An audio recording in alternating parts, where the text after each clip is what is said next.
Good morning class. आज हम class ninth का सांख्यिकी करेंगे 14.1 चैप्टर। ओके, इसको हम स्टैटिक्स बोलते हैं।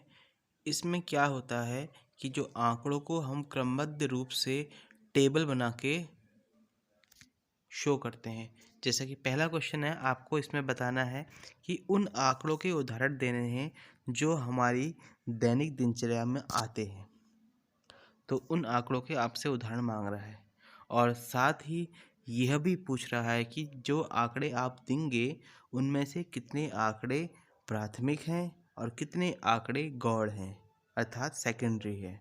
तो सबसे पहले हम ये जान लेते हैं कि प्राथमिक आंकड़े क्या होते हैं और गौड़ आंकड़े क्या होते हैं। देखिए, प्राथमिक आंकड़ों के बारे में अगर बात करी जाए तो प्राथमिक आंकड़े वे आंकड़े होते हैं जिन्हें हम स्वयं कलेक्ट करते हैं, मतलब विदाउट एनी हेल्प हम खुद से उनको कलेक्ट करते हैं। That is called primary data, यानी प्राथमिक आंकड़े।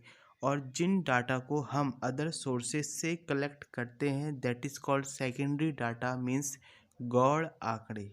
तो पहले प्रश्न में आपको उदाहरण देने हैं, कम से कम 5 उदाहरण ऐसे देने हैं जो आपकी डे टू डे लाइफ में आप देखते हैं। ओके, और बाद में उन आंकड़ों में से प्राथमिक तथा गौड़ आंकड़ों को आपने अलग अलग सेपरेट करना है।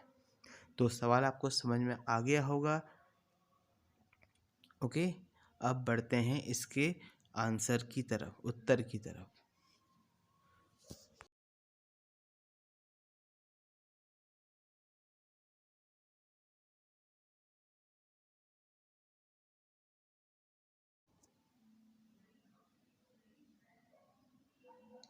तो सबसे पहला उदाहरण हमने ले रखा है अपने स्कूल में। जैसे आप लोगों के स्कूल में फूल लगे होते हैं, तो हमने भी उदाहरण में उसी को सबसे ऊपर ले लिया है। अपने स्कूल के 30 पौधों की लंबाई। जैसे आपके स्कूल में पौधे जो आप लगा रखे हैं उनकी लंबाई, ये आपके प्राथमिक आंकड़े में आ जाएंगे। अपने स्कूल के 30 पौधों की लंबाई। अब दूसरा उदाहरण हमारा क्या हो सकता है, प्रतिदिन कार्टून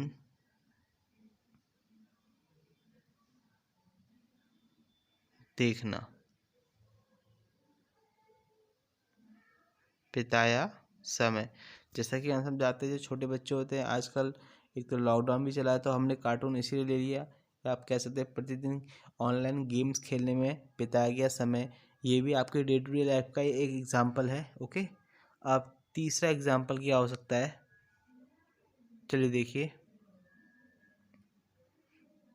तीसरा उदाहरण आपका पिछले 5 सालों में वर्षा। अब देखिए, पिछले 5 सालों में वर्षा, ये तो आप स्वयं से कलेक्ट नहीं कर सकते। आपको अगर पिछले 5 सालों में वर्षा का रिकॉर्ड चेक करना है तो आप अदर सोर्सेज पे जाएंगे, तो ये जो आंकड़ा होगा ये गौड़ आंकड़े में आ जाएगा। ओके, और फोर्थ एग्जाम्पल है अपनी कक्षा के छात्रों की लंबाई ज्ञात करना। ये आप स्वयं से कर सकते हैं, तो ये प्राथमिक आंकड़े में आ गया। और लास्ट उदाहरण होगा आपका किसी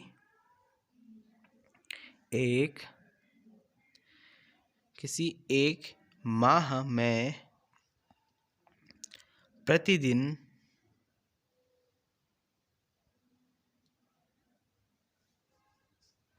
का तापमान।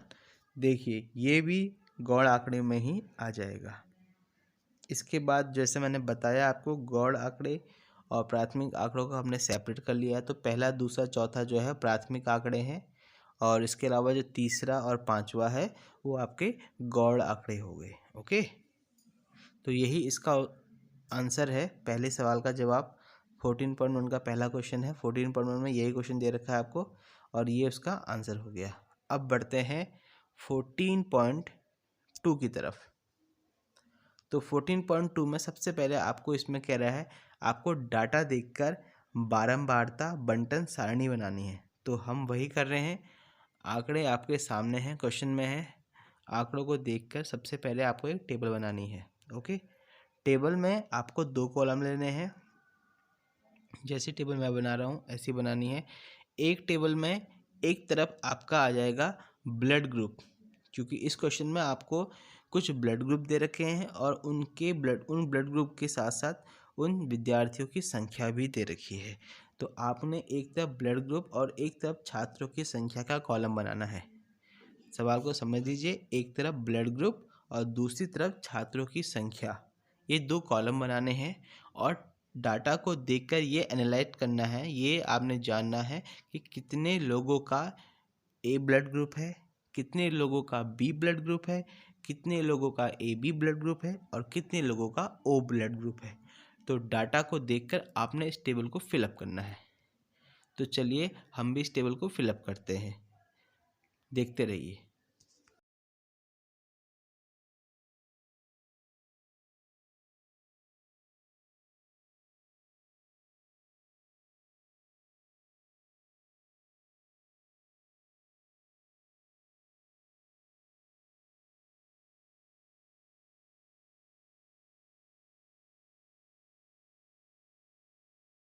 देखिए अभी तक हमने ए ब्लड ग्रुप वाले 9 विद्यार्थी छांटे, बी ब्लड ग्रुप वाले 6 विद्यार्थी छांटे और ए बी ब्लड ग्रुप वाले 3 विद्यार्थी और ओ ब्लड ग्रुप वाले 12 विद्यार्थी। तो टोटल जो विद्यार्थी हैं ये आप काउंट करके जोड़ के लिख लीजिए, कितने हो जाएंगे।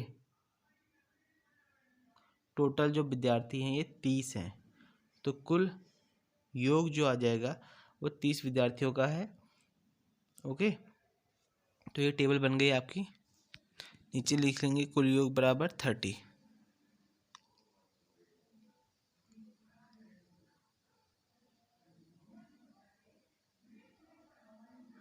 और यही इसका, अब इस टेबल को देख के आपने क्या क्या जाना कि ओ ब्लड ग्रुप वाले सबसे ज़्यादा हैं और ए बी ब्लड ग्रुप वाले सबसे कम हैं। तो आंकड़ों से आपने क्या जाना ये भी आपने लिखना है।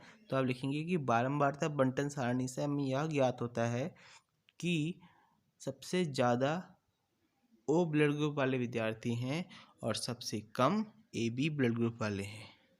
ओके, तो ये फाइनल आंसर हो गया है। इसके बारे में आप लिख लीजिएगा और यही इसका जवाब है।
तो अब यहाँ पर दूसरा सवाल है।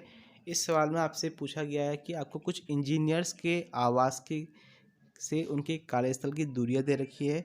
तो आपने बारंबारता बंटन सारणी में दूरी, मिलान चिन्ह और इंजीनियरों की संख्या, ये 3 कॉलम बनाने हैं और टेबल देखकर ये बताना है कि 0 से लेकर 5 किलोमीटर की दूरी में, यानी अंतराल के हिसाब से आपने टेबल को फिलअप करना है। जैसे 0 से लेकर 5 किलोमीटर की जो दूरी पर है वो 5 इंजीनियर है। तो हमने यहाँ पर मिलान बिंदु में क्या करना है, इसको टैली बोलते हैं। तो जैसे ही 1 2 3 4 5वां जो आपका जो डंडा होगा वो क्या करेगा, बाकी चारों को कट कर देगा। तो यहाँ से पहचान हो जाएगी कि हाँ 5 कंप्लीट हो गए हैं। तो इससे आपका क्या होगा, आपकी टेबल में गलती नहीं होगी। मिलान चिन्ह बनाने से आपकी जो कैलकुलेशन है वो एक्यूरेट आएगी।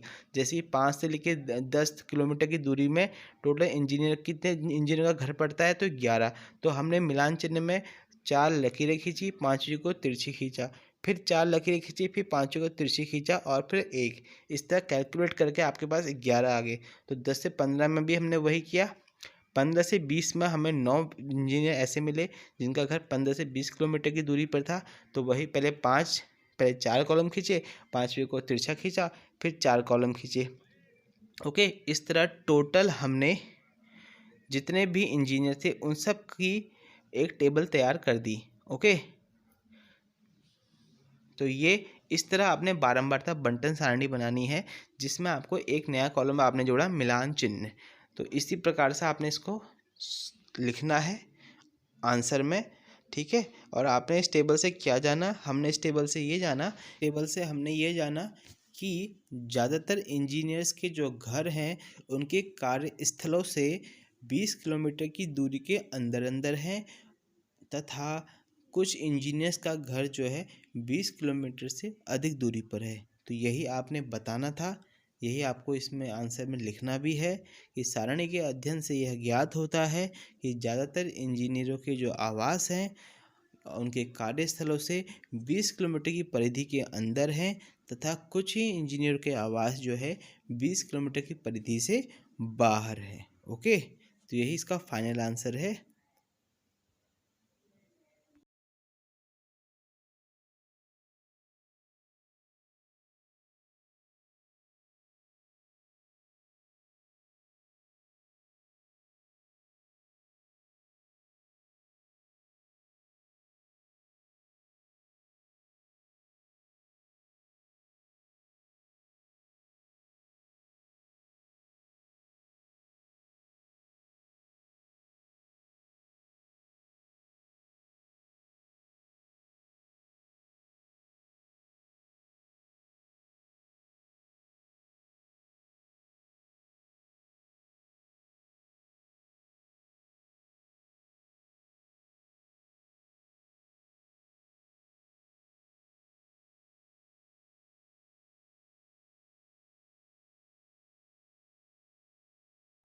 क्वेश्चन नंबर 3 में भी आपको बारंबारता बंटन सारणी बनानी है। इस सवाल में आपको एक महीने के 30 दिनों की मौसम की आर्द्रता दे रखी है। ओके, और आपने इस टेबल को बनाकर ये भी बताना है कि ये किस मौसम के बारे में ये बता रहा है कि कौन सा मौसम है, क्योंकि आपको पता है आर्द्रता मतलब नमी होता है।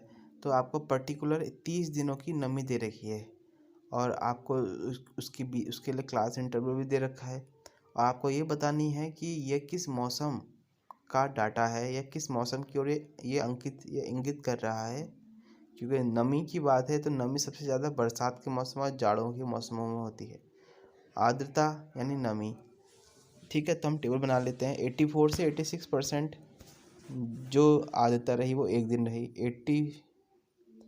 86 से 88% एक दिन रही, 88 से 90% 2 दिन रही, 90 से 92% 2%, 92 से 94% जो 7 दिन रही, 94 से 96% 6 दिन रही, 96 से 98% 7 दिन रही, और 98 से 100% जो नमी रही वो आपकी 4 दिन रही। तो अगर आप टेबल को ध्यान से देखिए तो 90 से ऊपर नमी, 90 से लेकर 100 तक ज़्यादातर दिनों में 90 से ऊपर ही नमी रही है। तो ये किस ओर इंगित कर रही है?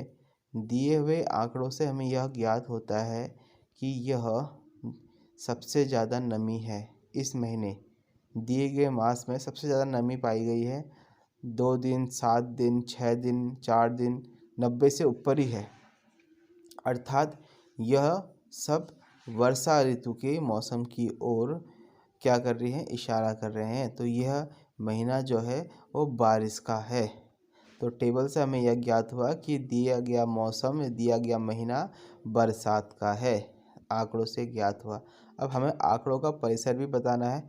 परिसर किसे कहते हैं? अधिकतम माइनस न्यूनतम। तो अधिकतम जो है वो आर्द्रता है 99.2, मिनिमम आर्द्रता है 84.9। अगर इसको हम सॉल्व कर लेते हैं तो 14.3 आपका परिसर आ जाता है, और यही हमें सवाल में बताना है। ओके, क्वेश्चन नंबर 3 का यही आंसर है।